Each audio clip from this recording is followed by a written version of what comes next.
from World War I is staggering.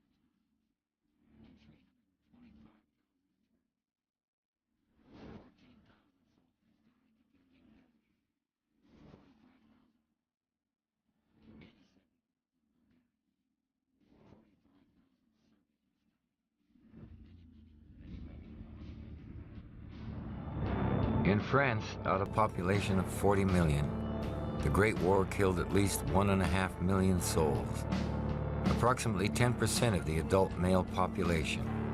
Estimates are that for every dead man, there could have been 3 or 4 more wounded, maimed, or driven mad. In a time before accurate record keeping, who knows how many people simply vanished.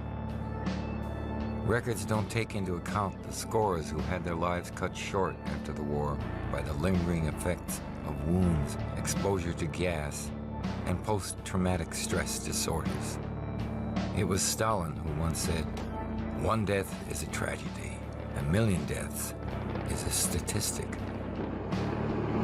The Great War sucked up billions of dollars. Governments went massively into debt. Some estimates put the Allied war costs at over $190 billion in 1918 dollars. On the Western Front, France, Britain, and Germany fought a stalemate in muddy trenches dug from Switzerland to the English Channel. In the East, the Russian, Austro-Hungarian, and Ottoman empires crumbled into chaos.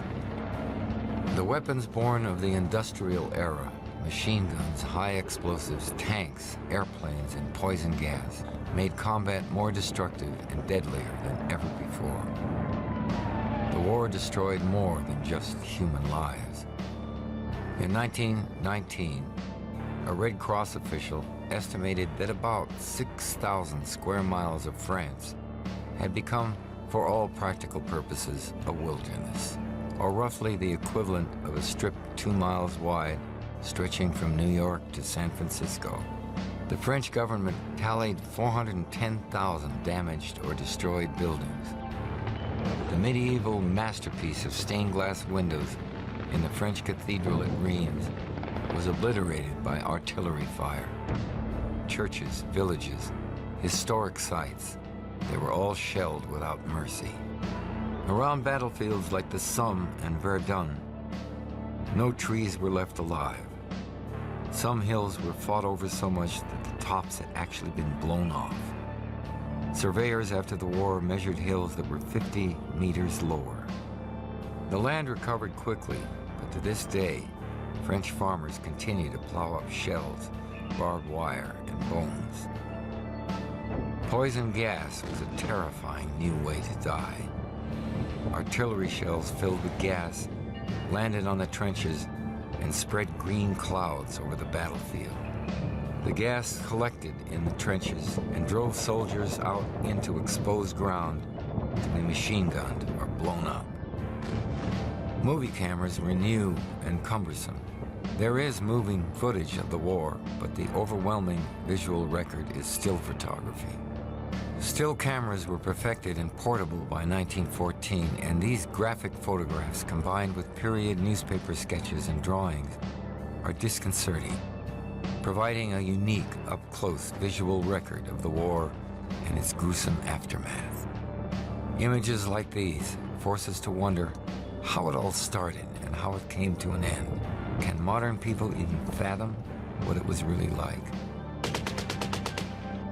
How did America even get involved in what began as a European conflict?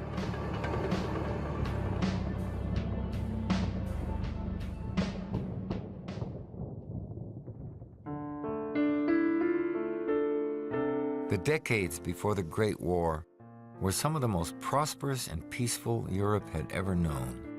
There hadn't been a full-scale war involving all the major powers in 100 years. Across the Atlantic, the United States was just emerging as a global power. To celebrate this peace and progress, just 20 years before World War I, all of Europe came together as friends at the World's Fair in Chicago during the summer of 1893. Pictures from the fair show a world of peace, progress, exploration, and a future that could have been. People in Europe writing memoirs about the summer of 1914 remembered it as a beautiful summer. For the upper classes, it was one long holiday. For young people, it was a great time to be alive. The world was modern enough to be exciting. There were films, cars, records, and modern sanitation, but it was still comfortably slow-paced and old-fashioned. The romantic images of European life were real.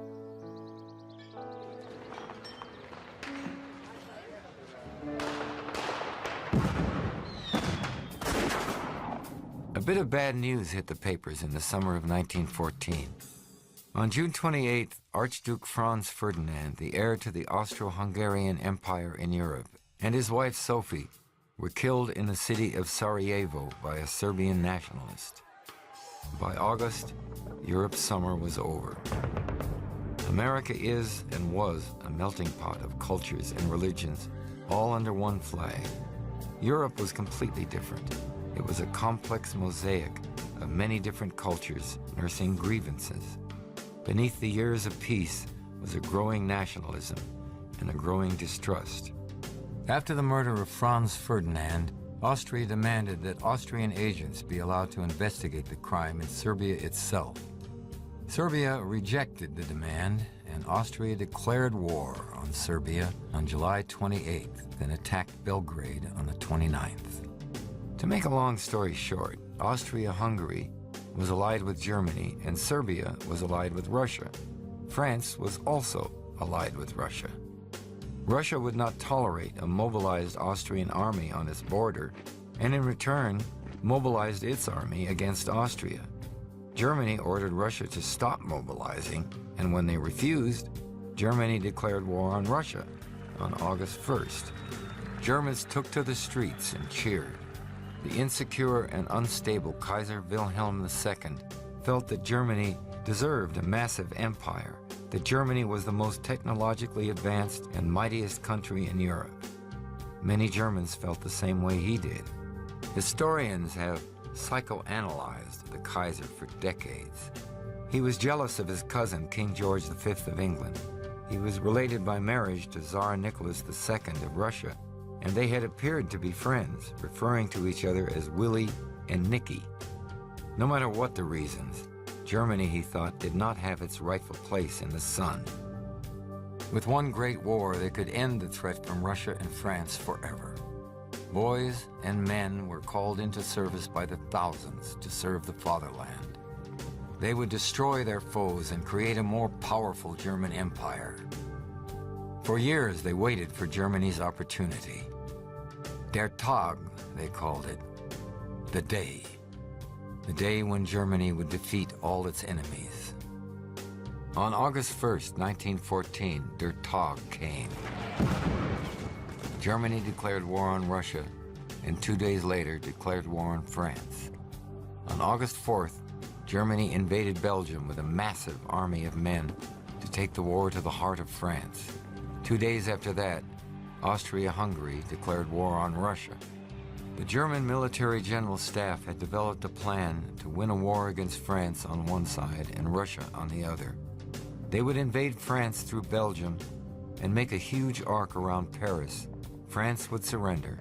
Then the German army would turn around and head east against Russia. Germany would make their enemies pay for the war and annex huge chunks of Russia and France. Prior to the war, Britain, France, and Germany had all guaranteed Belgium's neutrality. Britain could never accept a German army next door to them across the English Channel. Once Germany invaded Belgium, that was it. The world was at war. Britain and its far-flung empire declared war on Germany on August 4th. Then Turkey came into the war on the German side, then Italy on the Allied side, then Bulgaria on the German side, then Romania on the Allied side. The belligerents looked at the war as an opportunity to settle old scores, take territory, and make themselves secure forever. This war would finally end grudges on all sides that went back centuries.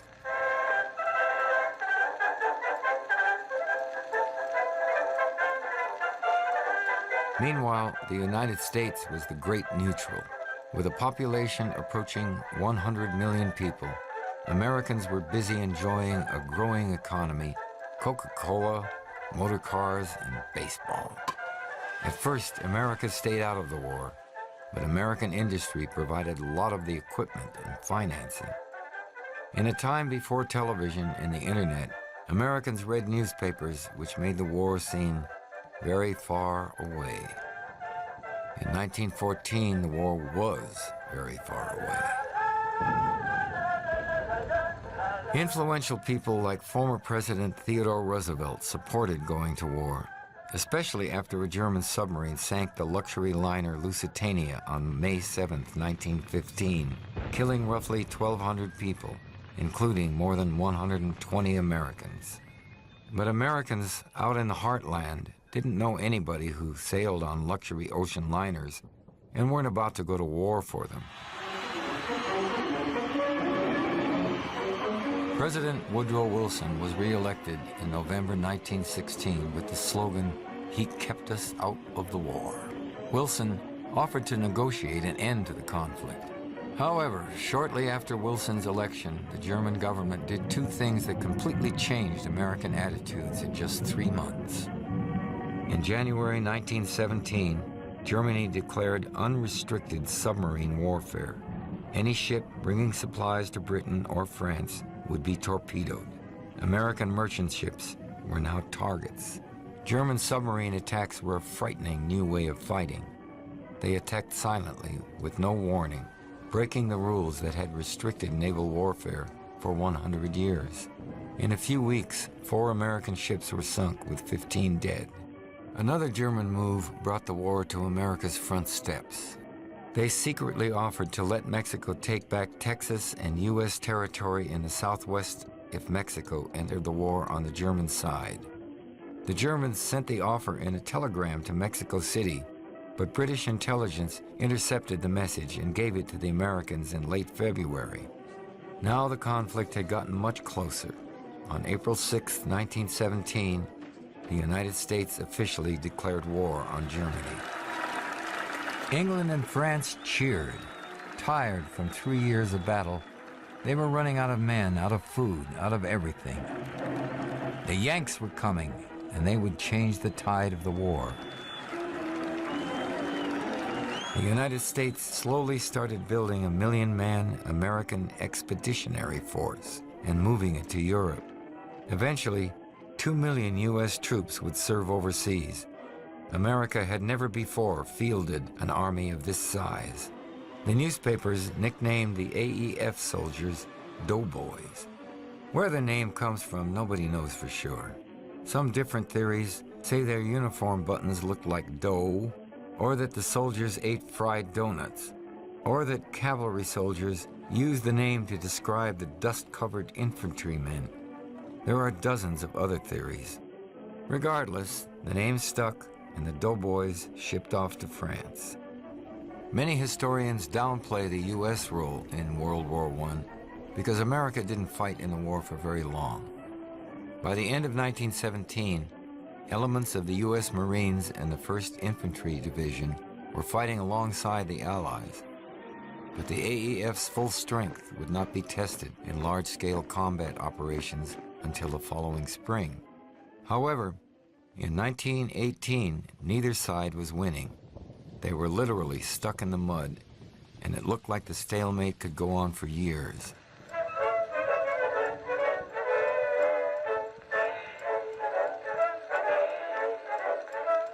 Some men are getting married so they won't be called to war, but if they want to to dodge it, what do they get married for?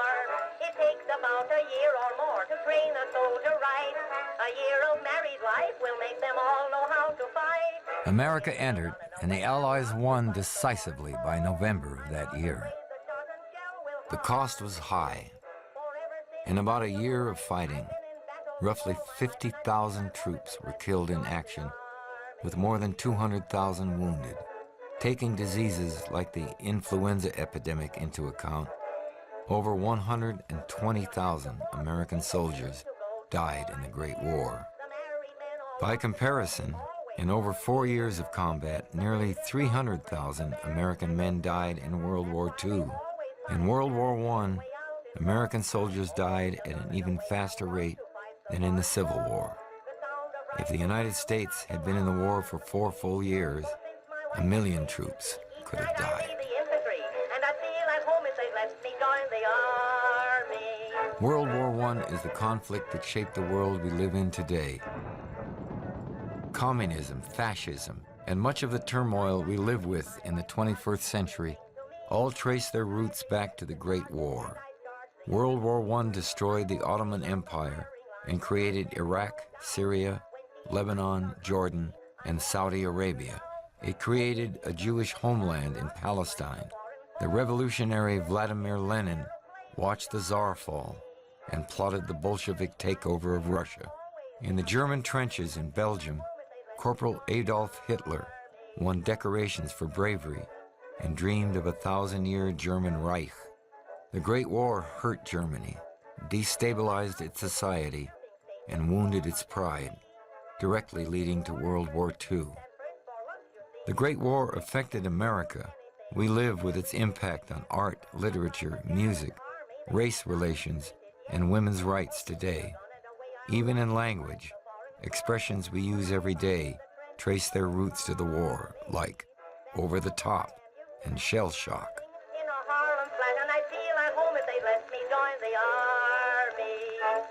Great changes in history are made by the actions of individual men and women. These are a few stories of those who fought the Great War and changed America.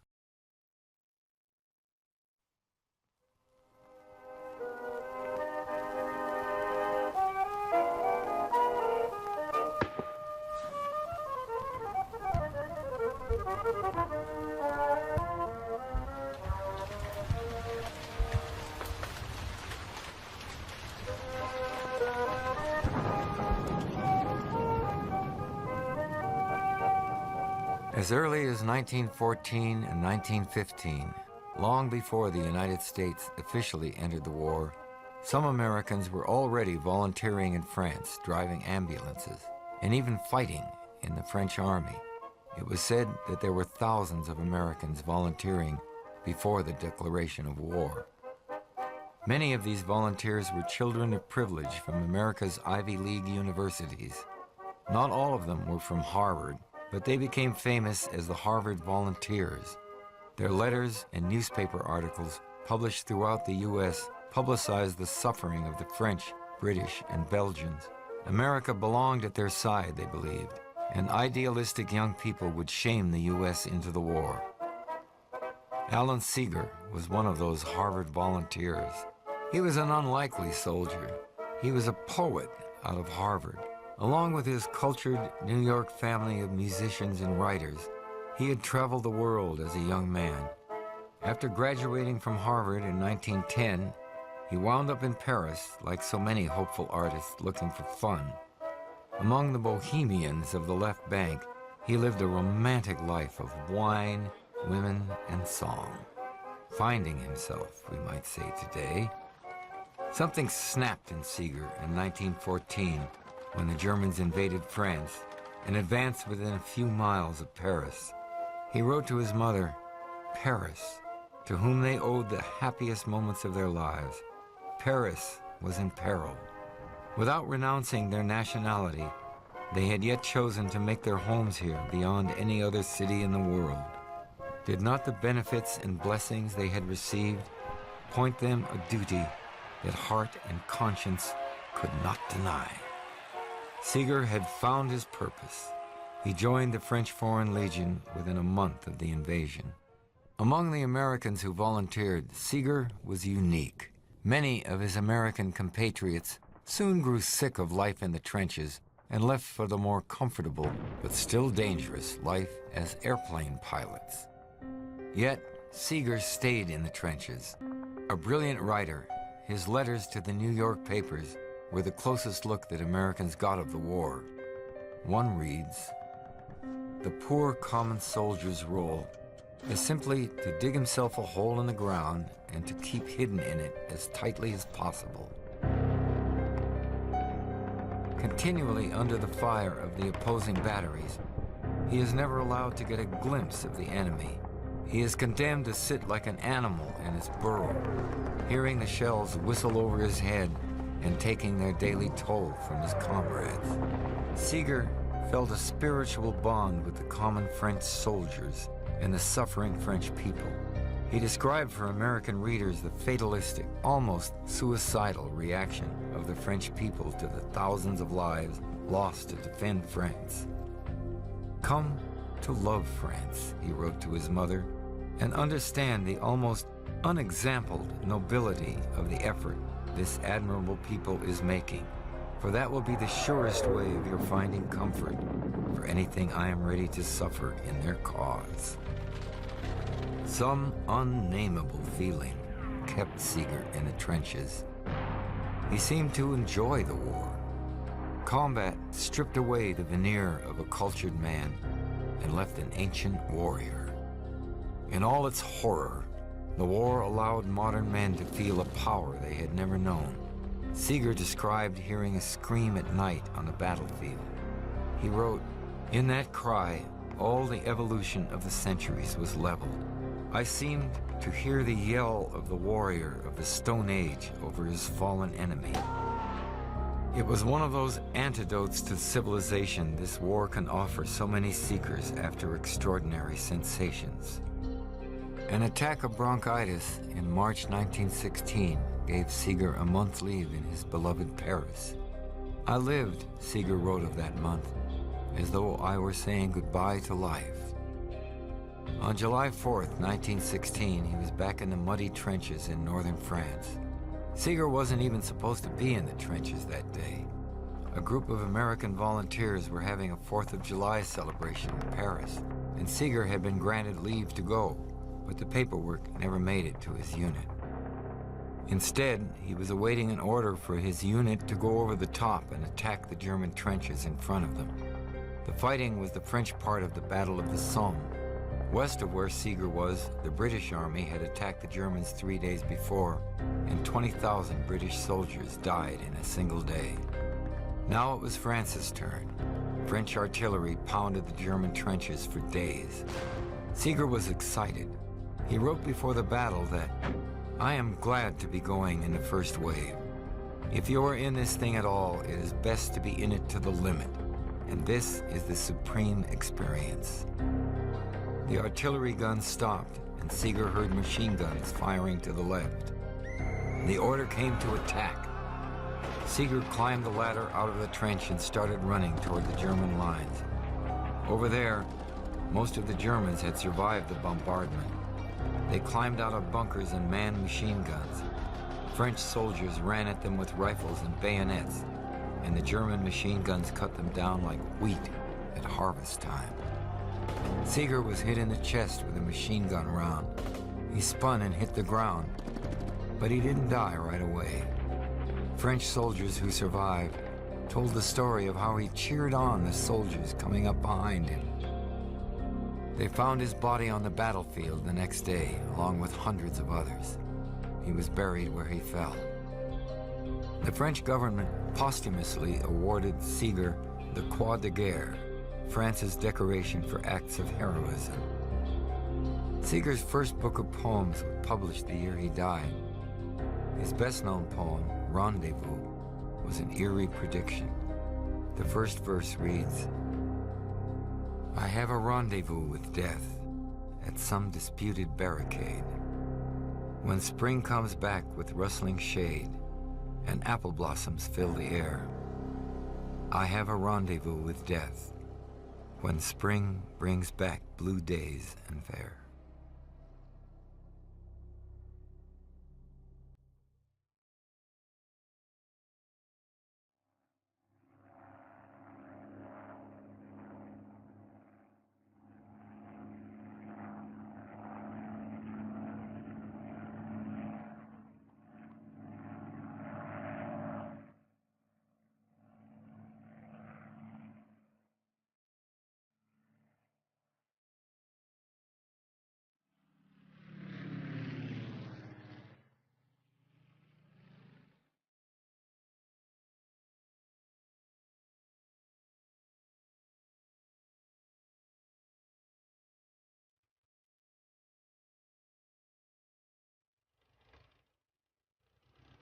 In 1903, the Wright brothers flew the first motorized airplane at Kitty Hawk, North Carolina.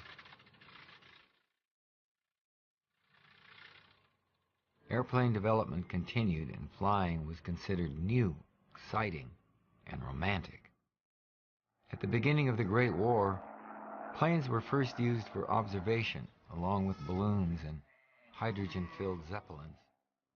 No one had thought of observation planes attacking each other. There was a legend that the first observer pilots who encountered each other in midair saluted. The next time they met, they shook their fists. Then they threw rocks. The next time they shot with pistols and quickly moved on to rifles and machine guns. In 1914, both sides were ready to use any technological development as a weapon, and the Great War is famous for its many innovations, like flamethrowers, hand grenades, and tanks, industrial age weapons perfected to kill people. Airplanes were no exception, as they quickly turned from an instrument of romance and excitement to an instrument of death and destruction. By the end of World War I in 1918, airplanes had developed to the point of escorting ship convoys, performing strategic reconnaissance, landing on aircraft carriers, bombing cities, and dogfighting. German Zeppelins bombed London in May 1915 and Paris in January 1916. People were terrified, and newspapers ran drawings depicting an apocalyptic German invasion with balloons and airplanes. The slow-moving Zeppelins and balloons were primarily giant observation platforms used to aid the artillery, and airplanes were quickly being employed to attack them. On June 17, 1915, a French plane brought down a hydrogen-filled Zeppelin with a bomb dropped from above. Now planes with weapons went up to escort the observer balloons. By the autumn of 1915, the escort planes were patrolling and attacking each other. Airplane development moved rapidly for the rest of the war. Each month brought faster, more maneuverable fighters and bombers carrying heavier bombs. State-of-the-art planes would be obsolete within months, assuming they even lasted that long. By the end of the war, planes coordinated with ground attacks. They could fly low to strafe trenches with machine gun fire and accurately drop bombs into them. Before 1914, airplanes took awestruck passengers into a beautiful new world far above the squabbles of the earth. 4 years later, they were just one more weapon used to kill people.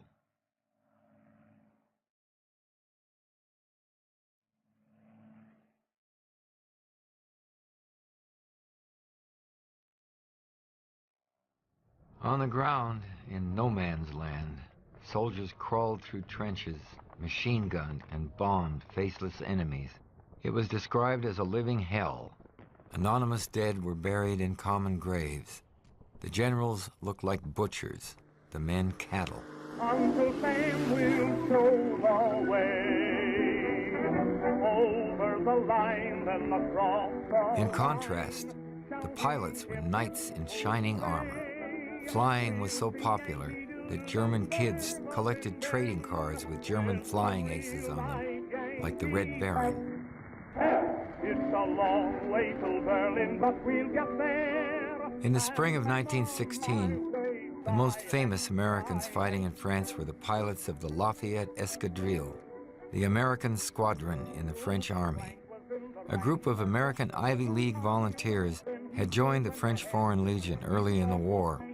But unlike Seeger, they quickly grew tired of life in the squalid trenches. Using their connections to pull strings in the French and American governments, 7 men got permission to form an all-American squadron of flyers under French command. Reporters loved the Lafayette Escadrille. Newspapers in America glamorized their adventures. As its fame grew, many new men joined. They even had a pet lion named Whiskey, who was later joined by another pet lion appropriately named Soda. Pilots were but a minuscule part of the fighting men, but they were indispensable for observation, and as the war dragged on, they became invaluable for propaganda. The public was fed stories about the exploits of the dashing young men in the skies, rather than the bad news from the trenches. Of course, in 1916, it was also a fun time to be in the Lafayette Escadrille. They had their own base, where unlike other soldiers, they enjoyed hot baths, beds, good food, and pretty French girls. But they were no safer than anyone else. Before a mission, officers lined up small boxes containing Croix de Guerre medals, all ready to be sent to the families of pilots who didn't return. By the time regular American Army pilots began flying in France in the spring of 1918, 4 of the original 7 American Lafayette Escadrille pilots were dead. The survivors became the nucleus for training famous flying ace Eddie Rickenbacker and the rest of America's new Air Force.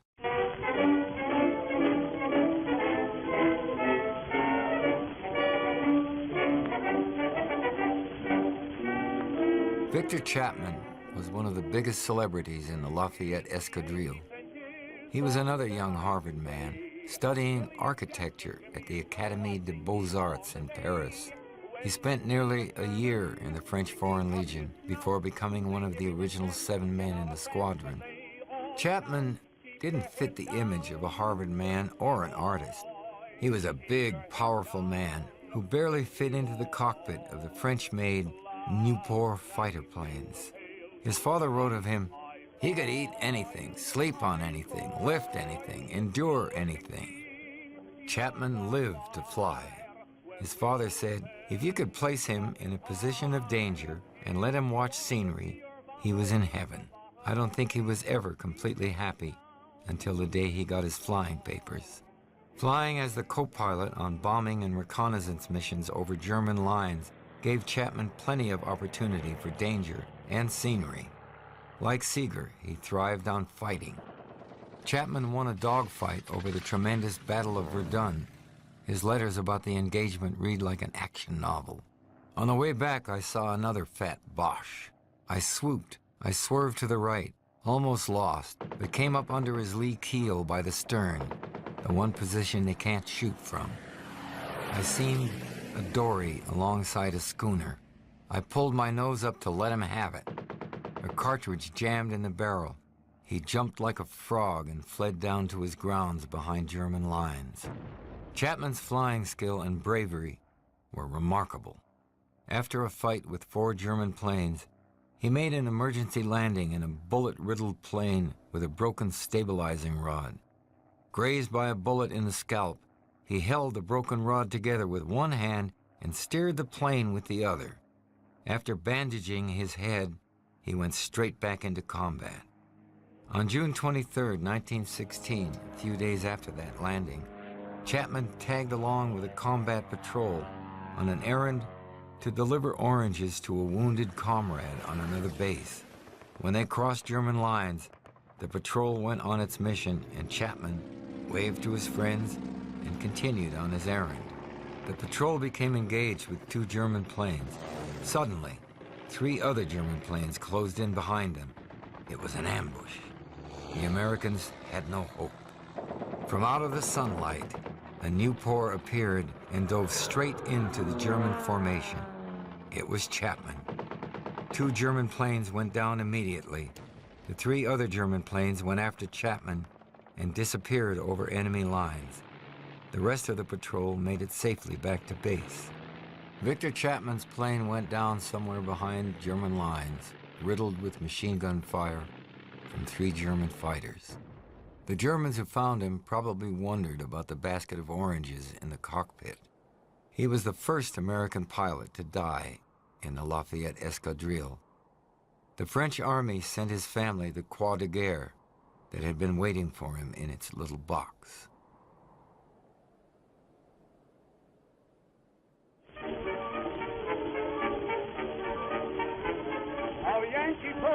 Fighting in the trenches over there. No one beat the drum for America to go to war harder than Theodore Roosevelt. From August 1914, he thundered in speeches and articles around the country that the United States belonged in the war on the side of France and Britain. Roosevelt was the Republican vice president in 1901 and became president when William McKinley was assassinated. He was 42, the youngest president ever, and one of the most energetic. A Spanish-American war hero, he was famous for the Rough Riders and established the national park system. The country was infatuated with him and his 4 precocious sons, Ted, Kermit, Archie, and Quentin. After 2 terms, he left the White House in 1909. In 1912, Teddy Roosevelt ran for president again as the candidate of his own Bull Moose Party and split the Republican vote. Democrat Woodrow Wilson won the White House. In 1917, Roosevelt was still the most popular politician in America and one of the best-known Americans in the world. He despised Woodrow Wilson for keeping the country neutral and called him a coward. He claimed that America's honor and interests were at stake. In fact, it could be said Roosevelt cared so much that he put his dynasty on the line. The Great War era was a different time in many ways. In World War I, the sons of the politicians fought and their daughters and wives volunteered behind the lines. Men like Ulysses Grant's grandson, J.E.P. Morgan, the son of J.P. Morgan, Charles Taft, the son of President Taft, and George Pickett, the grandson of Confederate General George Pickett, among others, served.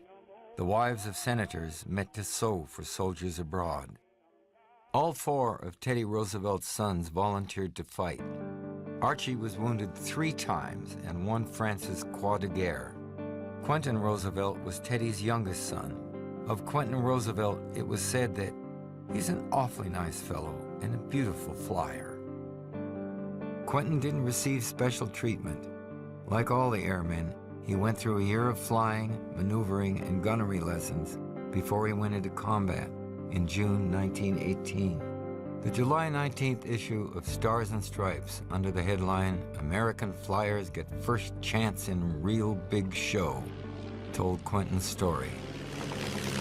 Our Chasse squadrons, which heretofore had confined themselves to air fighting, were instructed to fly low and harass enemy troops with machine gun fire. Lieutenant Roosevelt was flying with a patrol of 5, from which he became separated. He saw 2 machines and, believing them to be part of his group, flew to join them. As he neared them, he discovered they were Germans and attacked immediately. They separated, and he pursued one to a point 25 kilometers behind the German lines, where he saw it going down in smoke and flames. But the Stars and Stripes article continued with the blunt truth. Early Sunday morning, July 14th, Lieutenant Roosevelt went out with his squadron and did not return. When the Germans found his plane and realized from the newspapers that this was the son of a president, they buried him with full military honors. When the Americans pushed the Germans out of the area, they found the grave. The Germans had made a cross over the grave out of wood from the airplane. Father Duffy blessed the grave. In his story of the war, Duffy wrote, "We erected our own little monument without molesting the one that had been left by the Germans. It is fitting that enemy and friend alike should pay tribute to heroism." Stars and Stripes said of Quentin's death that his loss was quickly avenged.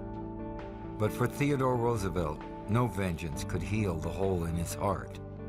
Teddy Roosevelt died the following January.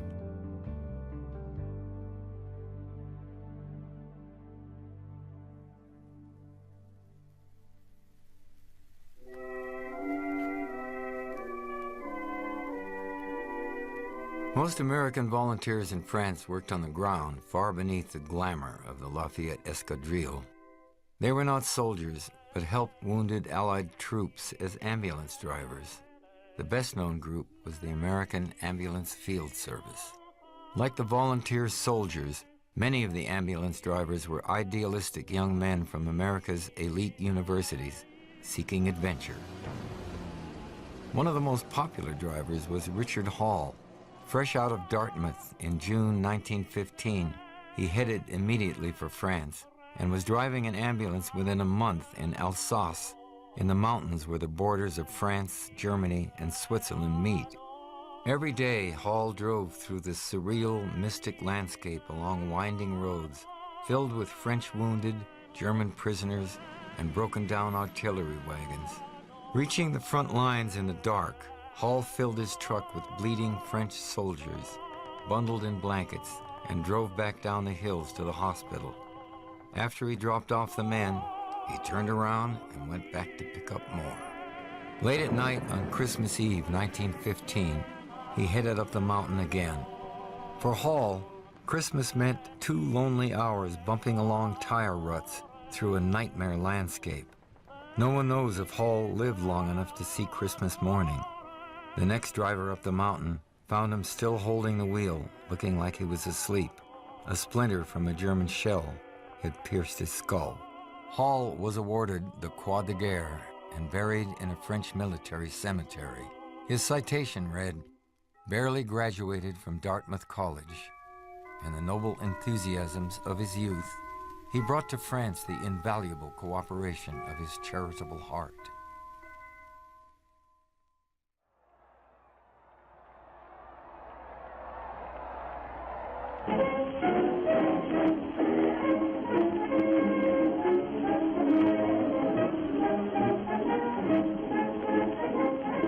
National Guard units were among the first troops to fight in France. State National Guards went into action. Towns, counties, and neighborhoods volunteered together. The most famous National Guard unit, and probably the most famous regiment of the war, was the 69th New York Infantry Regiment, New York City's Fighting Irish. The regiment had fought at Antietam and other bloody battles of the Civil War, and never let anyone forget their history. The Fighting Irish were colorful, proud, and boastful. Nobody could outfight, outsing, outtalk, or outdrink the Fighting 69th. Few units could outright them. The unit and its followers boasted a number of talented writers who made sure that their exploits were never out of the New York City newspapers. The Fighting Irish weren't all Irish. One writer called them Irish by adoption, Irish by association, or Irish by conviction. The men came from across the spectrum of New York life. Italians, Slavs, Germans. There was a Choctaw Indian named McCoy, but no African Americans. The 69th was segregated like the rest of the U.S. Army. Though the men of the 69th were great boasters, the exploits of the regiment were not all boasting. The regiment was fighting with heavy losses in the Argonne Forest right up to the armistice. Of the 3,000-some men who had left New York, all but 600 were dead or wounded at the end of the war. One reminder of the Fighting Irish still stands in Manhattan's Times Square. In the middle of the giant television screens, high-tech advertising displays, and never-ending bustle, sits a statue that doesn't quite fit the modern scene. In front of a massive stone Celtic cross stands a massive stone Celtic man. In his hands, he grips a Bible, the way a man might grip a gun. It takes a while to realize that he's a Catholic priest. Father Francis P. Duffy was the chaplain of the Fighting Irish. Duffy believed that Jesus was a peacemaker, but a tough one. Carrying only his Bible and sacraments, Duffy came unscathed through frontline fighting tending the wounded, and giving the last rites to men dying all around him. Duffy never touched a gun, but the French government awarded him the Croix de Guerre and the Legion of Honor. He was the heart of the Fighting 69th. He was the historian and chronicler of the regiment and wrote some of the best descriptions of combat to come out of the war. Murderous and futile infantry charges against machine guns, mortars, and barbed wire were an unfortunate part of the common experience of British, French, German, Russian, American, and all other soldiers in the war. Father Duffy described the brutal, surreal experience that pointlessly killed so many on all sides. He wrote, "There is no tougher experience than that of advancing over a considerable distance under fire. The trouble is that the men are being shot down by an enemy whom they cannot see. They reply with their rifles and machine guns, but they have only the vaguest hope that they are accomplishing anything more than disconcerting their opponents. When a soldier gets where he can see the foe, he develops a sort of hunter's exhilaration. His blood warms up and he actually forgets that the other fellow is shooting at him.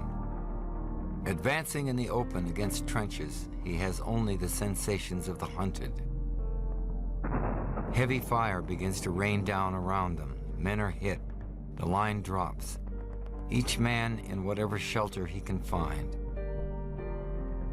Then the order is given to rise and go forward again. Spurts of dust are kicked up. The first 3 or 4 men to advance walk into the line of bullets and go down before they have gone 10 feet. And the others who have seen them fall must go straight ahead and take that same deadly chance, never knowing when they themselves will stop a German missile. One of the creepiest feelings in war is that of being boxed in by artillery fire. A shell lands to the right of a group of men, no harm in that, all safe. Then one lands to the left, to the front or rear, and the next is closer in between them. Then everybody knows what is happening. That square is in for a shelling until nothing inside it will escape except by a miracle.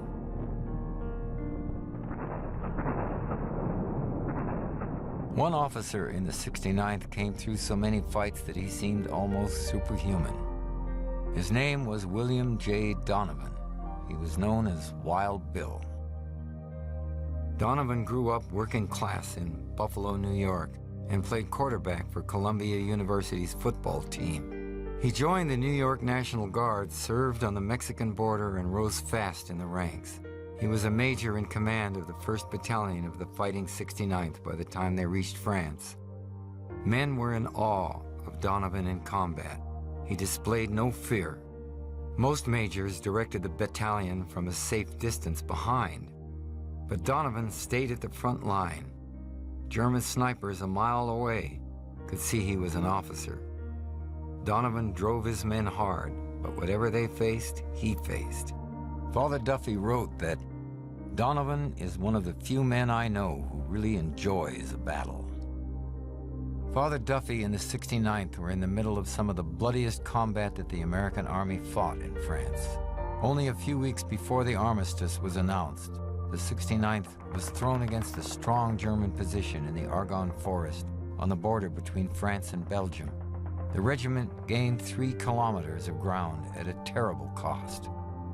They attacked against dug-in Germans and barbed wire without any artillery preparation. Father Duffy described the slaughter. The battalion fought its way right up to the enemy's wire, only to find it an impassable barrier. Our artillery fire had not made a break in it anywhere. Groups of our lads dashed up to the wire only to be shot down to the last man.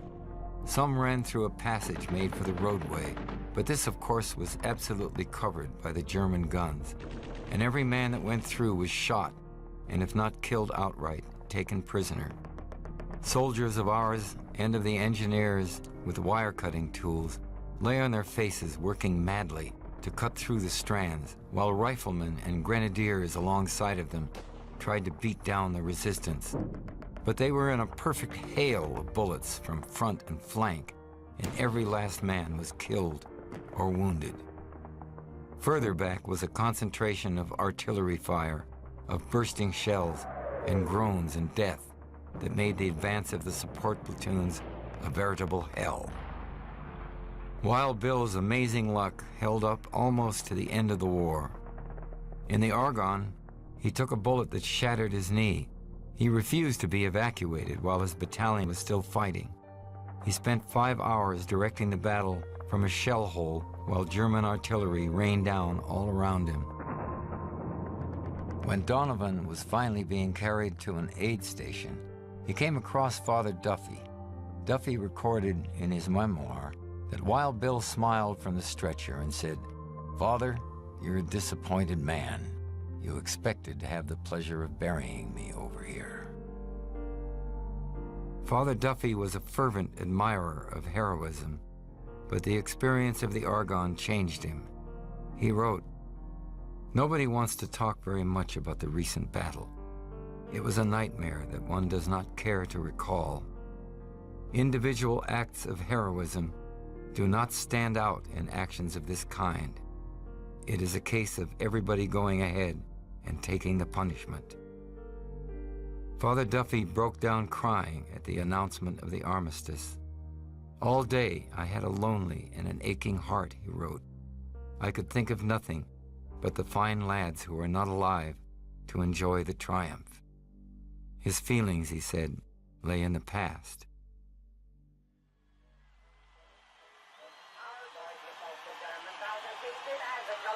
Back at home, the 69th was cheered on as they marched through the Victory Arch on Fifth Avenue. Duffy became the center of Catholic and democratic New York, fought for social programs for the poor, and helped deliver the vote that elected New York Governor Franklin Delano Roosevelt to the White House. Donovan became President Roosevelt's personal spy. After Pearl Harbor, he helped to organize the Office of Strategic Services that helped the U.S. win World War II. Donovan's spy network stayed in place when the Cold War began, and the CIA was born.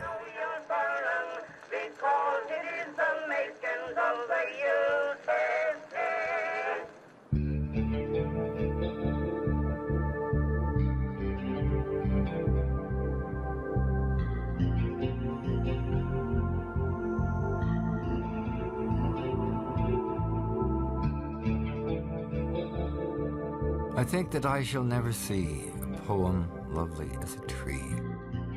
The quote is so familiar that it is often used as a joke. Next to Hamlet's "to be or not to be," it might be the best-known line in the English language. Some people know that the poet's name was Joyce Kilmer. Some of those people know that Joyce was a man, not a woman. Not many know that Joyce Kilmer was a war hero in the Fighting 69th. In 1917, Joyce Kilmer was probably the best-known journalist in New York and was the great book reviewer of his time. His book of poems, Trees, was published in 1914 to glowing reviews and publicity. He was in demand as a speaker all over the country. But something was missing for Joyce Kilmer. His busy social life, hundreds of friends, growing family, and loving wife Aileen didn't quite satisfy a yearning for adventure, a yearning to prove himself. He was obsessed by a vision of romantic, righteous combat. When the Germans sunk the ocean liner Lusitania in 1915, a slow burn started inside Kilmer. Kilmer delighted in seeing himself as an Irish warrior. The truth is, he was hardly Irish. He was one of the Irish by conviction. The Fighting 69th turned the Great War into an Irish war, and Kilmer was not going to miss an Irish war. "I delight in hopes that are vain," he wrote. 3 weeks after the United States declared war, Kilmer joined the Army as a private and finagled his way into the 165th Infantry, the new designation the Army had given the Fighting 69th. The fighting was a religious act for Kilmer, a devout Catholic. This is a poem he wrote about the regiment. "Romantic Ireland is not old. For years untold her youth will shine. Her heart is fed on heavenly bread. The blood of martyrs is her wine. Arriving in France, Kilmer wrote on a postcard, "Nice war, nice people, nice country, nice everything." After being stuck with clerical jobs, he turned down a promotion to be a sergeant in the intelligence section of the regiment. The front was his goal, a fellow soldier told the New York Times, and no sooner had he reached France than he made every possible effort to be transferred. Intelligence was one of the most dangerous jobs in the field. Kilmer had a very simple task: to find out how many Germans are out there, where their machine guns are, where the barbed wire is, and how far they are dug in. The only way to find out was to crawl out under the barbed wire at night into the no man's land between the trenches and look and listen, and sometimes to draw fire to locate a machine gun. Kilmer carried out missions with a zeal that was almost suicidal. The supply sergeant from the regiment complained that Kilmer was hard on uniforms. He said that he would always be doing more than his orders called for, that is, getting much nearer to the enemy's positions than any officer would ever be inclined to send him. Night after night, he would lay out in no man's land, crawling through barbed wires in an effort to locate enemy positions and tearing his clothes to shreds. On the following day, he would come to me for a new uniform. Father Duffy summed him up as, "He was absolutely the coolest and most indifferent man in the face of danger I have ever seen." Something else happened to Kilmer in France. The famous journalist stopped writing. New York publishers approached him to write a war book. Newspapers approached him for sketches of life as a soldier. Kilmer wrote nothing but a few poems about the men he fought with. He wasn't a correspondent, Kilmer said. He was a soldier. "To tell the truth," he wrote in a letter, "I am not at all interested in writing nowadays, except insofar as writing is the expression of something beautiful. And I see daily and nightly the expression of beauty in action instead of words, and I find it more satisfactory."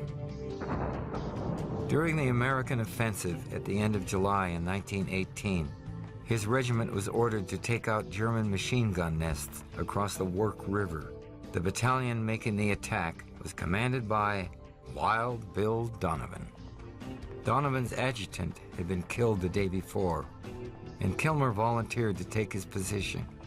Early that morning, Kilmer and Donovan crawled through the woods to locate the German machine gunners. As he crawled alongside Donovan, Kilmer raised his head slightly to look up the slope. Somewhere on the other side of the trees, a German sniper put a bullet into his passionate and creative brain. To be in a battle, Father Duffy wrote about Kilmer, a battle for a cause that had his full devotion, with the regiment he loved, under a leader he admired. That was living at the top of his being.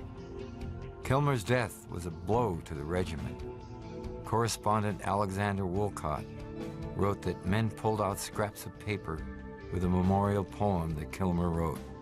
The men blubbered. Wolcott said, "Death is too common to distinguish anyone, so the glowing praise and admiration I heard for Joyce was real, every word of it." So the next time you see a sappy card or a comic send-up of trees, Bullwinkle Moose did a good one, think of the complicated and brave man who wrote it. Father Duffy wrote Kilmer's best epitaph.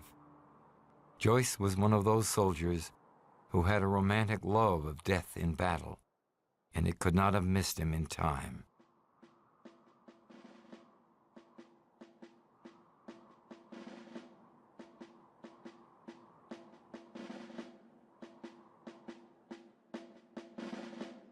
World War I produced a lot of great writers and killed a lot of great writers. Seeger and Kilmer were only a few. Ernest Hemingway drove an ambulance for the Italian army on the front along the Alps in Italy's war against Austria. Hemingway was badly wounded in the legs by an artillery shell and witnessed the collapse of the Italian army after the Battle of Caporetto. That story became the center of his novel A Farewell to Arms. Another ambulance driver was hard-boiled crime writer Dashiell Hammett. who created the Sam Spade character Humphrey Bogart played in The Maltese Falcon.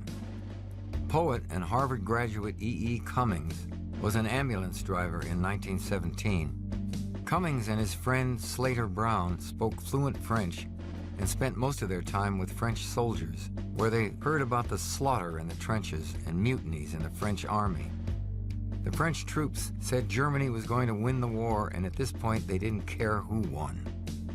When they put this news into letters home, the American military censors showed the letters to French security officers. They asked why these young Americans spoke such good French and were interested in learning about the poor morale in the French army. French security was sure they were spies. They were arrested, and Cummings was suspected to be an Irish revolutionary helping the Germans. During interrogation, Cummings was asked, "Do you hate the Germans?" His answer sealed his fate. "No, I love the French a lot." The interrogator replied that it is impossible to love Frenchmen and not to hate the Germans. And so, Cummings was shipped to an internment camp. E.E. Cummings got his first book out of the situation. The Enormous Room, a memoir of his time in the camp, was published in 1922 and made him famous. To this day, he is still one of the best-read 20th century American poets.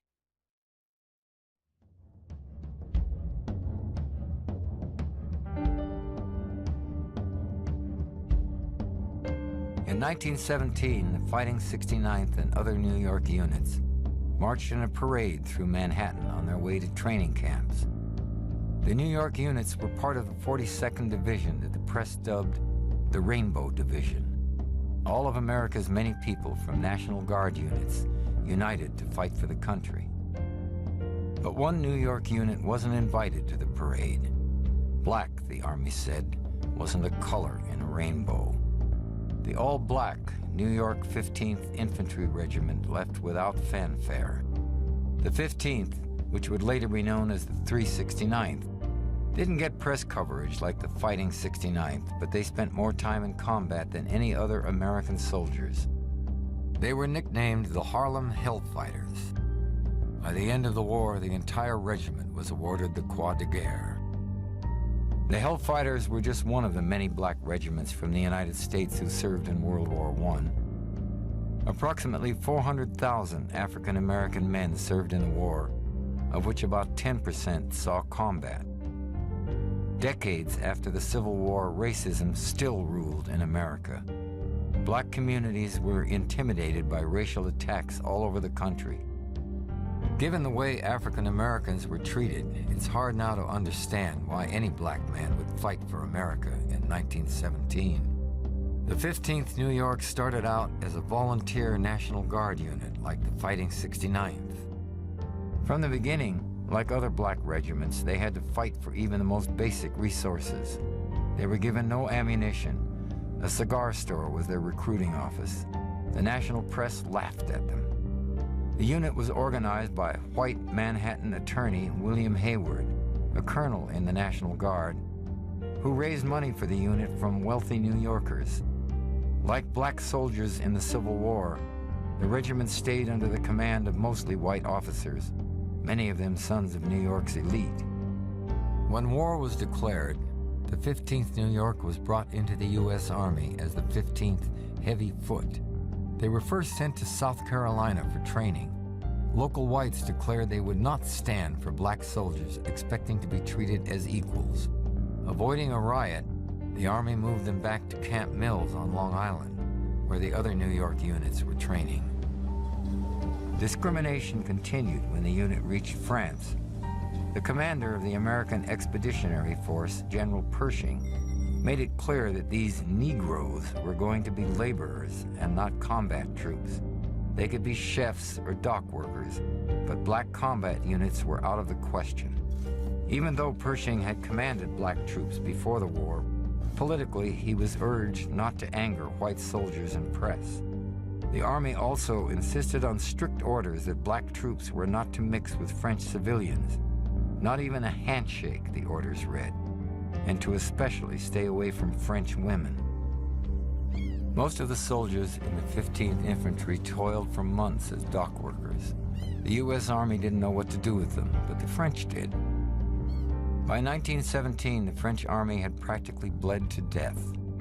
They had suffered nearly 1 million casualties, and there had been mutinies among soldiers refusing to be sent into the slaughter. France already had non-white colonial troops from all over its exotic empire, from Algeria, Morocco, Senegal, and Vietnam. French soldiers accepted them as comrades in arms, even if they weren't considered equals in French society. They needed soldiers and did not care what color they were. The 15th Heavy Foot became the 369th Regiment. The 369th were among the first American soldiers to fight in the trenches. They were in combat months before most of the U.S. Army. The French were impressed with their fighting. Maybe it was because the men were from the rough streets of New York, but observers saw something special about the Hellfighters. In close combat with bayonets and knives, they were unstoppable. The American press started changing its tune. One of the first combat heroes in the U.S. papers was Henry Johnson of the Hellfighters. Reportedly shot in an attack by a German platoon, Johnson was credited with killing at least 4 Germans with a knife and driving back the enemy. He was the first American soldier of any race to be awarded France's Croix de Guerre. Flattering pictures heralding bravery and charisma started to replace those negative images seen in print just a year earlier. Many of these newspaper reporters started noting that the African-American soldiers had the best spirits in the armed forces. It was noted by the French that one of the traits the Hellfighters brought was urban fighting. In a war of charges in the open space between trenches dug through farm fields, the Harlemites specialized in fighting the Germans street by street in the towns and villages that the German army had captured and been fortifying for years.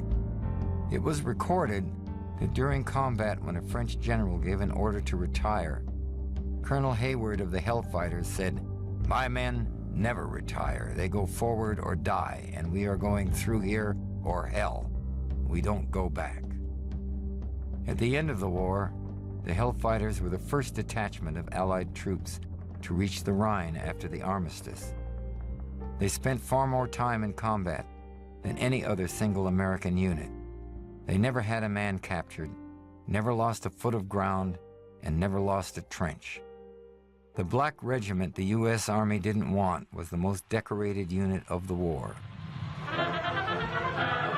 Nobody cheered when the Hellfighters departed New York in 1917, but it was a completely different story when they returned home in February 1919. The Hellfighters marched in a victory parade up Fifth Avenue. The crowds went wild. The whole population turned out to cheer, and for once, white New York turned out to acknowledge black New Yorkers. Hundreds of thousands of people lined Fifth Avenue. One writer penned that no band of heroes returning from the war ever were recorded such a welcome as that tendered to the homecoming 369th by the residents of New York, Manhattan, and vicinity, irrespective of race. The New York newspaper The World said, "The town that's always ready to take off its hat and give a whoop for a man who's done something turned itself loose yesterday in welcoming home a regiment of its own fighting sons that not only did something, but did a whole lot in winning democracy's war." In official records and in the histories that youngsters will study in generations to come, this regiment will probably always be known as the 369th Infantry.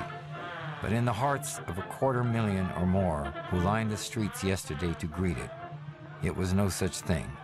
It was the old 15th New York. The many other black regiments returning from the war received similar greetings from their hometowns. The 370th Regiment out of Illinois were almost smothered by the enthusiastic crowds on the lakefront in Chicago. It wasn't just the combat troops who were welcomed by the screaming crowds. Many felt that the most indispensable cog in the Army machine were the engineer, labor, and pioneer battalions, and the butcher companies. They were technically designated as the SOS, or the Service of Supply, many of whom were black.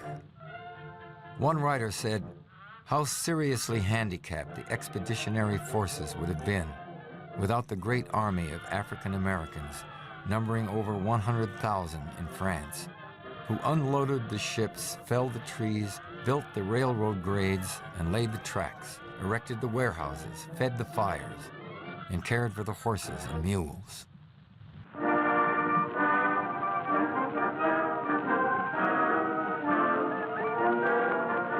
Many people remember the African American soldiers who served in France for changing music history rather than their combat records. It could be said that they left Europe with the biggest legacy of any Americans in the war. They brought jazz. Black jazz musicians and French fans began a love affair that lasts to this day. Lieutenant James Reese Europe was at the center of that change.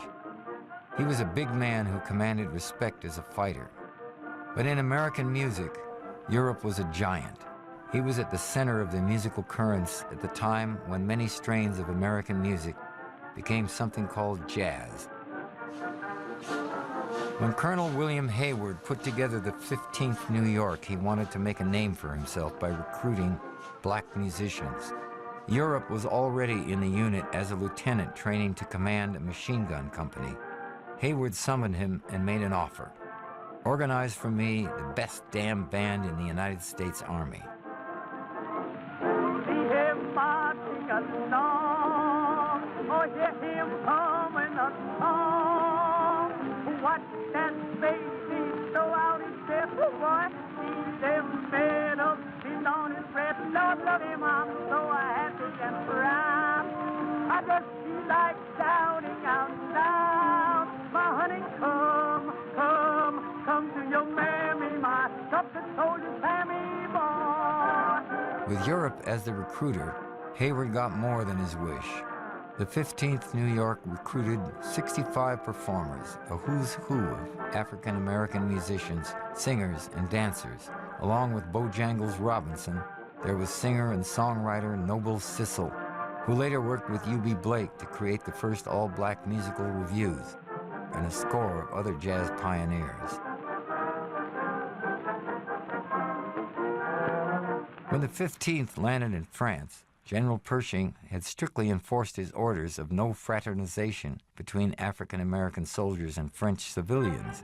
But Pershing was very interested in Jim Europe and the African American bands.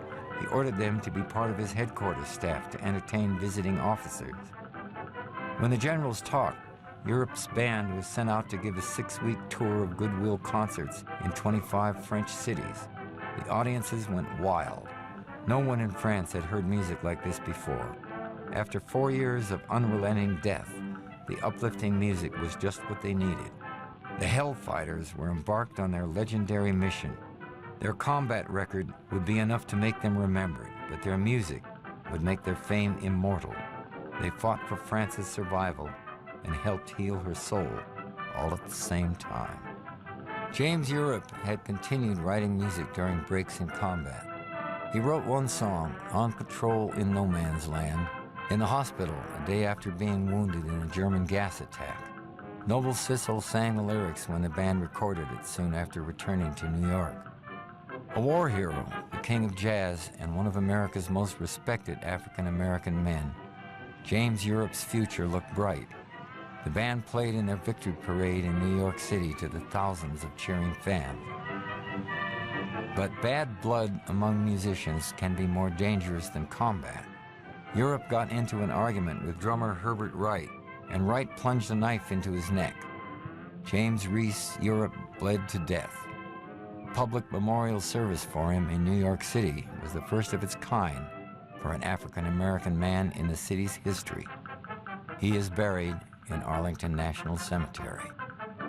Jim Europe's legacy and influence in music continues to live on to this day.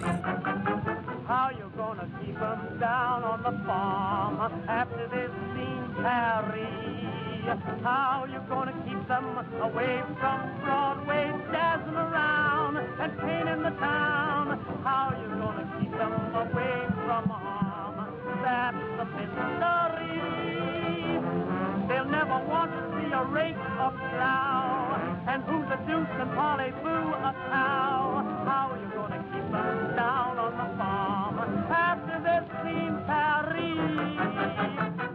After the war, there was a glimmer of hope for the African American soldiers to achieve true equality, but for the most part, things remained the same. It wasn't until after World War II that the walls of segregation really began to break down. Therefore, it is not surprising that many of the black musicians and former soldiers returned to Paris. The freedom from discrimination in France and the exposure to the modern artistic movements in Europe were irresistible lures for the creative men. It could also be said that they never forgot their French comrades in arms. A man of the 371st wrote the following to his mother. "These French people don't bother with no color line business. They treat us so good that the only time I've ever known I'm colored is when I look in the glass."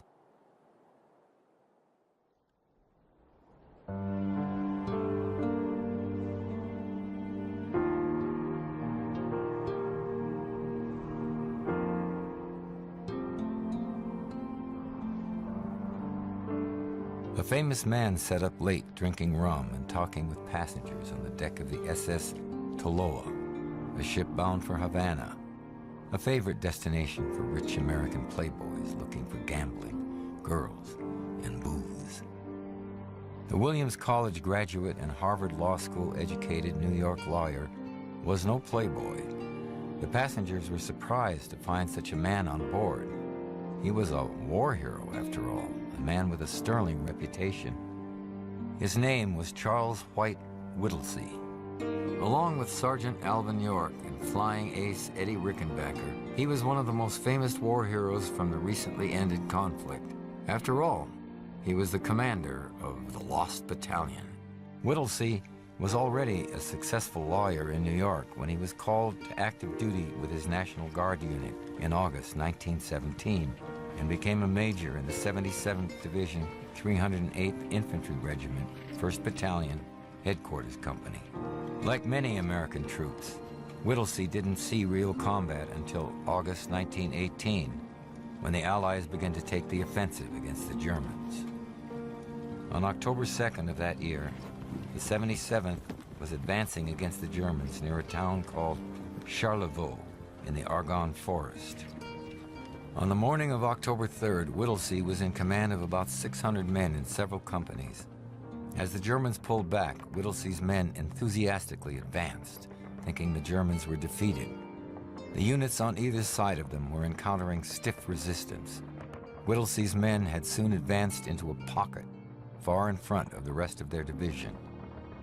The experienced Germans lured Whittlesey into a trap. The advancing Americans thought they were winning when suddenly the Germans had them surrounded. What followed was one of the most horrific American experiences in the war. Germans on all sides of them could machine gun and mortar them almost at will. On top of that, the Allied artillery started dropping shells onto their own battalion. The Americans kept fighting amid the slaughter. The Germans mounted a few attacks, but mostly they were content to sit back and pick off Whittlesey's soldiers. The battalion was running out of ammunition. They were already out of food. Airplanes dropped supplies that the Germans intercepted. According to the official unit history, the men in the pocket didn't eat for more than 100 hours. After 4 days, the Germans offered surrender terms. The newspaper legend was that Whittlesey told them, "Go to hell," although he said that wasn't true. Eventually, the Germans on either side of the pocket were pressed back and a relief force reached Whittlesey and his men. The relief force was stunned at what they found. Out of about 600 men, 107 were dead. Most of the survivors were badly wounded. About 190 men were able to walk out under their own power. Counting the walking wounded, nearly everyone in the battalion was wounded to some degree. The unit was cited for uncommon valor. Whittlesey was promoted to lieutenant colonel and awarded the Congressional Medal of Honor. He came home a national hero. Newspapers all over the United States told the story of the Lost Battalion in blazing headlines. Whittlesey was in great demand as a speaker and used his fame to raise money for the Red Cross and veterans. On Armistice Day, November 11, 1921, Whittlesey served as a pallbearer for the unknown soldier, being laid in the new tomb in Arlington National Cemetery. After the ceremony, he booked passage on the Toloa. None of his friends or family knew he was going on the trip. On the boat that night, a warm breeze was blowing as the ship neared the Caribbean, with the holiday passengers in tropical white suits. The conversation was light. The other guests started calling it a night. Whittlesey lingered with a few hangers-on. He finished his drink. He finished his cigarette. Without a word to anyone on deck, Whittlesey walked to the ship's railing and jumped into the black water. His body was never found. His soul, you might say, was back in the Argonne forest with the ghosts of the dead men he had commanded. Charles Whittlesey may have thought that was where he belonged.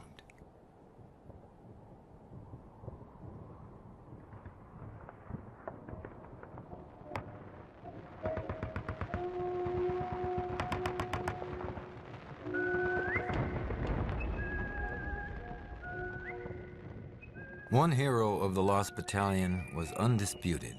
He wasn't a soldier. He was a carrier pigeon named Cher Ami, French for dear friend. During the Great War, many commanders in the different armies carried these pigeons into battle. In a chaotic environment without reliable telephones or radios, and too dangerous for human messengers, carrier pigeons were indispensable. They were brought in cages from their home roosts at headquarters behind the lines. An officer would write out a message, roll it up into a pouch on the bird's leg, and release it from the cage. Hopefully, the pigeon would make its way back to its home to headquarters and the message would be read. When the Lost Battalion was trapped and being heavily shelled by their own artillery, they sent out carrier pigeons to alert headquarters to their position. The first pigeons carried messages with the wrong coordinates. Shells continued to rain down on them. At this rate, the battalion would have been wiped out by its own side even faster than the Germans could kill them. The last pigeon was Cher Ami. Whittlesey tucked the note into the pouch on his leg and let it go with a prayer from every man there. The message said only this: "We are along a road parallel to 276.4. Our own artillery is dropping a barrage directly on us. For heaven's sake, stop it." Off Cher Ami flew, through the artillery fire, shrapnel, and machine guns. He made it back to headquarters, and the Americans finally stopped shelling their own men. That exploit wasn't the end of Cher Ami's career. On another mission, he got a message through but was badly wounded and lost a leg. Medics patched him up and fitted him with a wooden leg. The French army awarded Cher Ami a Croix de Guerre for bravery. He was the only bird to be awarded the prestigious medal during World War I.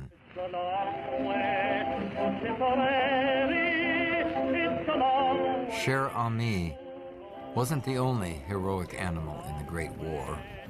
All kinds of animals were used in military operations throughout the conflict. Dogs were especially valuable as messengers. Trained dogs could find their ways through the maze of the trenches faster and safer than any human could. Their intelligence, courage, and loyalty also made them vital as first aid dogs. Many wounded men were saved by a Red Cross dog who carried them a canteen of water and alerted the stretcher bearers. Dogs were also used to pull machine guns and wagons up to the front lines. And a dog's love made life in the trenches just a bit more bearable. Many soldiers on all sides kept a dog. It could be said that the most famous dog to come out of the war was a puppy found among a pack of abandoned German war dogs, who would be later named Rin Tin Tin. Pigeons and dogs were important, but the vast majority of animals who were sacrificed for the war were horses and mules. It is estimated that more than 6 million horses served in the war, and the British recorded that about 800,000 of theirs were killed in action. British Army records state that roughly 530,000 horses and 230,000 mules were in service during the year 1917. Early in the war, there were still some good old-fashioned cavalry charges. But the armies soon discovered that these mounted charges were obsolete in the face of machine guns and barbed wire. However, animals were more important than ever to move the huge amount of equipment on the battlefield. In the early years of mechanization, the tanks and trucks were hardly reliable, and horses could cover rough terrain far more easily. Each army used hundreds of thousands of farm horses and mules to pull artillery pieces and supply wagons and to ride from place to place. Horses literally disappeared from the farms across Europe as they were drafted into service. And just like their fragile human comrades, many horses needed gas masks to survive on the Western Front. As in the American Civil War, the horses and those riding them were prime targets for enemy guns, and hundreds of thousands died in the line of duty. Dead horses were buried on the battlefield or burned. Others were left scattered about the devastated landscape. Dead horses became so common that in one photograph, a listening post can be seen disguised as a dead horse. Although the American cavalry did not see much action in Europe by the time the U.S. entered the war, many European soldiers left moving accounts of their horses and mules. The slaughter of the unknowing, uncomplaining animals seemed even more cruel than the deaths of the men around them. A British artillery lieutenant wrote, "Heaving about in the filthy mud of the road was an unfortunate mule, with both of his forelegs shot away. The poor brute, suffering God knows what untold agonies and terror, was trying desperately to get on its feet, which weren't there." Another described the aftermath of an aerial bombing. "When the bombs had ceased falling, we went over to see what damage had been done. I saw my first dead man twisted up beneath a wagon, but we had not sustained many human casualties. The horses were another matter. There were dead ones lying all over the place, and scores of others were floundering and screaming, with broken legs, terrible neck wounds, or their entrails hanging out. We went back for our pistols and spent the next hour putting the poor, seriously injured brutes out of their misery by shooting them through the head." In a war where many soldiers were innocent of any idea of why they were fighting, one could say that the horses and mules were the most innocent of all.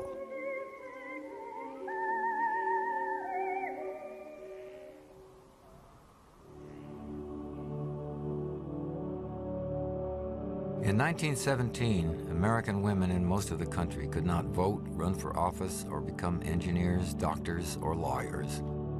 Their roles were tightly restricted. Middle-class women were supposed to be subservient wives, mothers, and homemakers.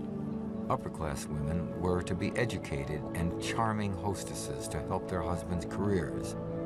They were also supposed to be subservient wives, mothers, and homemakers. Poor women had the very lowest paying jobs. At garment factories, taking in wash and caring for other people's children. And like all the other women, if they were married, they were supposed to be subservient wives, mothers, and homemakers. Some women were exceptions, but for most, the opportunities were very limited. When the U.S. entered the war, the country suddenly needed large numbers of women as much as it needed soldiers. Whereas men were needed to fight in the trenches, women were needed as nurses, as translators, stenographers, cooks, and switchboard operators. Supplying the Army with uniforms called for thousands of seamstresses. Women enrolled in the Army, Navy, and even the Marines. Nurses volunteered in the Red Cross and YMCA. Sources report that nearly 20,000 Red Cross nurses served with the Army and Navy Nurse Corps, half of them overseas. Female Salvation Army volunteers worked as nurses and at frontline canteens serving hot meals, donuts, and coffee to soldiers. Ordinary girls in towns all over America suddenly had a chance at a different life and the prospect of traveling to Europe to be an important part of the war effort. Among the thousands of women volunteering in France were many daughters of privilege, the daughters of the wealthy, society class. Girls in elite women's institutions like Smith College often volunteered together. Newspapers like Stars and Stripes played up the society girls with bold headlines. Heiress scrubs tubs to aid U.S. A February 1918 headline read, "Society girl wields brush and soap as her war weapons." The newspaper stories about rich girl volunteers were propaganda for sure, but also true. They weren't allowed to fight like their brothers in the Lafayette Escadrille, but the war gave them a chance for a bigger life. An Army head nurse wrote, "Some of the most conscientious and hardest workers in my unit are girls who had done nothing all their lives but fritter away their time in society. The war woke them up.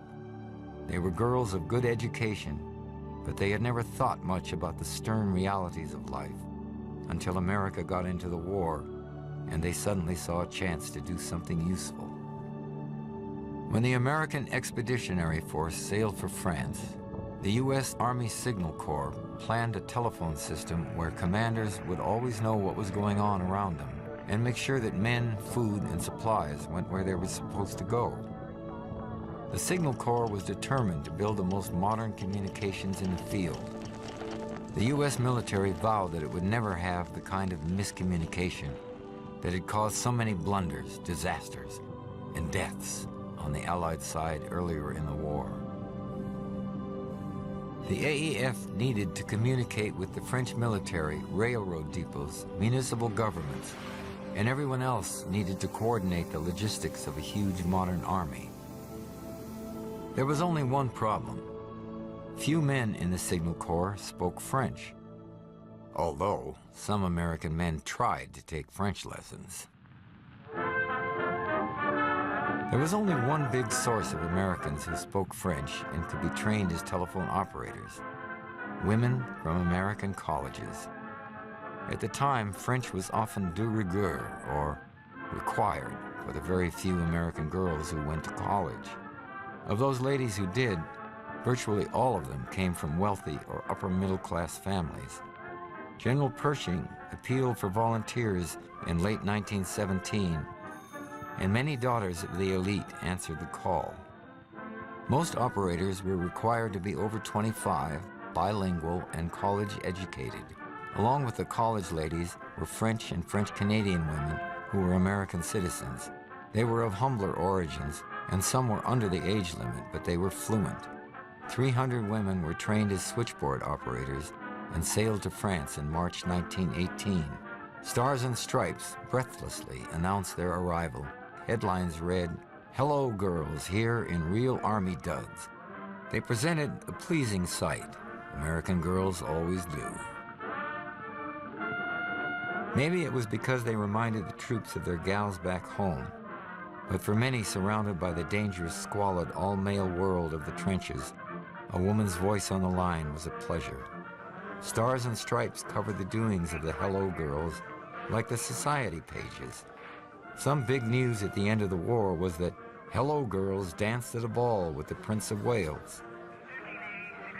The Hello Girls brought a lot more to the war effort than the allure of a female voice. They were soldiers, and they were unflappable, working long hours in chaotic, cramped, and dangerous bunkers and headquarters. During the fighting at Saint-Mihiel, 6 women stayed at their switchboards in a burning headquarters building being bombarded by German artillery. They all received citations for bravery. The decorated Hello Girls had a surprise waiting for them when they returned to the United States, though.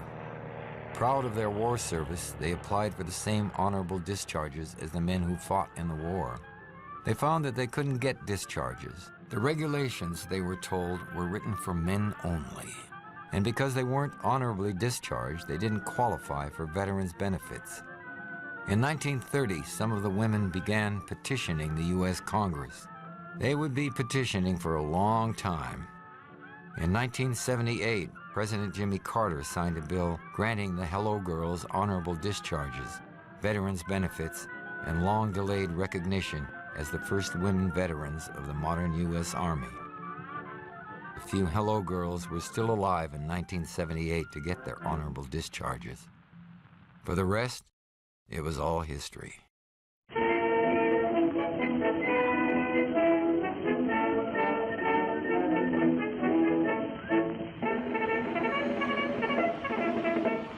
Johnny, get your gun, get your gun, get your gun. The thousands of women who volunteered as nurses worked long, hard hours in wards pungent with the blood, vomit, and feces of wounded and sick men. It was a dangerous place to be. It was recorded that more than 230 nurses died of the flu while treating soldiers sick from the flu epidemic. In 1918, as American women arrived in France, the Germans were desperate to win the war. German guns and airplane bombs reached farther back from the front every day. They brought up their biggest guns and indiscriminately shelled Paris. Nurse Marion Crandell was tending wounded men in a YMCA hostel in Paris. She was a French teacher from Iowa who spent her school days in France. She volunteered to serve. On March 27, 1918, a German shell landed on the hostel, and Marianne was killed outright. She was the first American woman to die in combat. Others followed. One source recorded 22 of the Army's 8,500 nurses killed in France. The Red Cross estimates that there were 330 female Red Cross war casualties in World War I. Because they were women, of course, the nurses were also romantic fantasy objects for the doughboys, especially in Stars and Stripes. In one article called Hospital Manners, Etiquette Hints for Doughboys, a columnist wrote, "Pick the object of your hospital proposal, everybody makes one, very carefully. Wait until you are well out of ether before doing it, or you are just apt to have a case of mistaken identity on your hands. Never propose to more than one nurse. Nurses exchange confidences just like all other women, and you're apt to land in bad if your duplicity is discovered. Act as though you were going to propose to all of them, and keep them dancing attendance on you." Not all the doughboys who rode in Stars and Stripes were so shallow. Many men left moving tributes to the nurses. One sergeant sent in a poem called "The Army Nurse." There isn't a nurse for each hero, all steeped in German gore, but ere the day's work is finished, she has cared for a score or more. She comes in with a cheery good morning, then a word to the fellow who's blue, and really now, it's amazing what her pleasant smile will do.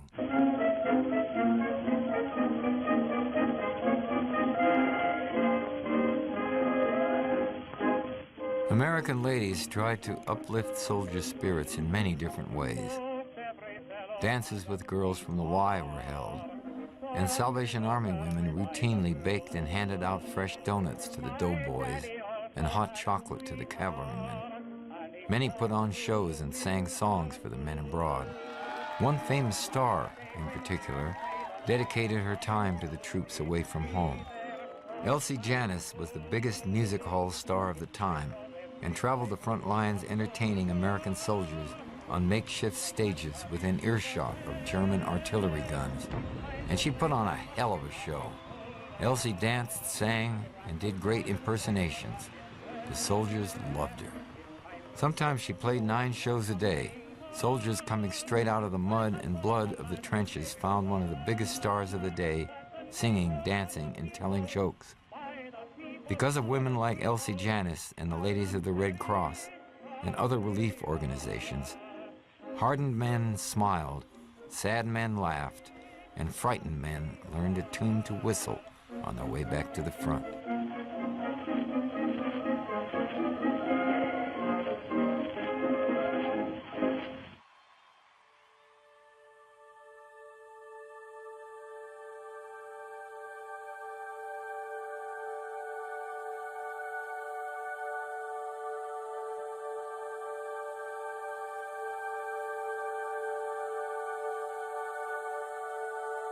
The war finally came to an end.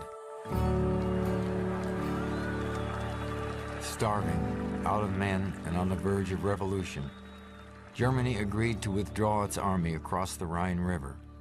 The armistice that ended the war went into effect on November 11, 1918 at 11 a.m., the 11th hour of the 11th day in the 11th month. The time was known in advance, yet some commanders insisted on attacking German lines right up to 11 a.m. At least 300 American soldiers were killed in combat during the last morning of the war. The last officially recorded American casualty was Henry Gunther, killed charging a German machine gun at 10:59 a.m.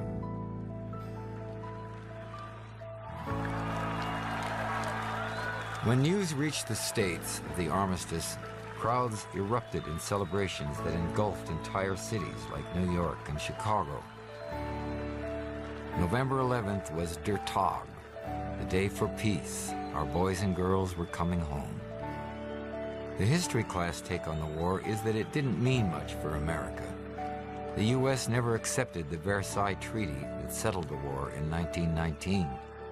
The Americans came home and left European problems to Europeans. Momentous changes were happening back home in America. Women got the vote. Prohibition on alcohol kick-started bootlegging and organized crime. Hollywood and jazz music changed the ways that people had fun. The image of American women changed from subservient housewives into short-skirted, independent flappers who danced, smoked, and drank right along with the men. Industrial mobilization had brought thousands of rural people to the cities. America didn't just look like farms surrounded by amber waves of grain anymore. America looked like an industrial, urban, fun-loving culture and a world power. Parades were held for the returning troops who marched down the streets of America's major cities. Famous figures like Father Duffy, James Reese Europe, and Wild Bill Donovan made a lasting impact on American history and culture. But statues and monuments all over our country record the hundreds of thousands of anonymous neighborhood boys and girls who went off to fight in America's First World War. The next time you see one, give it a closer look. We mark the end of the war each November 11th on Veterans Day. It is commonly forgotten that the holiday was originally called Armistice Day and celebrated the end of the Great War. On Veterans Day, stop to remember the century of modern-era soldiers that began with the doughboys, hellfighters, and hello girls. The American men and women who fought all over the world to serve and defend the country that we live in today. For those who died, Alan Seeger left a lasting tribute. I have a rendezvous with death at some disputed barricade. When spring comes back with rustling shade and apple blossoms fill the air, I have a rendezvous with death. When spring brings back blue days and fair. It may be he shall take my hand and lead me into his dark land and close my eyes and quench my breath. It may be I shall pass him still. I have a rendezvous with death on some scarred slope of battered hill. When spring comes round again this year and the first meadow flowers appear, God knows 'twere better to be deep, pillowed in silk and scented down, where love throbs out in blissful sleep, pulse nigh to pulse and breath to breath, where hushed awakenings are dear. But I've a rendezvous with death at midnight in some flaming town, when spring trips north again this year, and I to my pledged word am true. I shall not fail that rendezvous.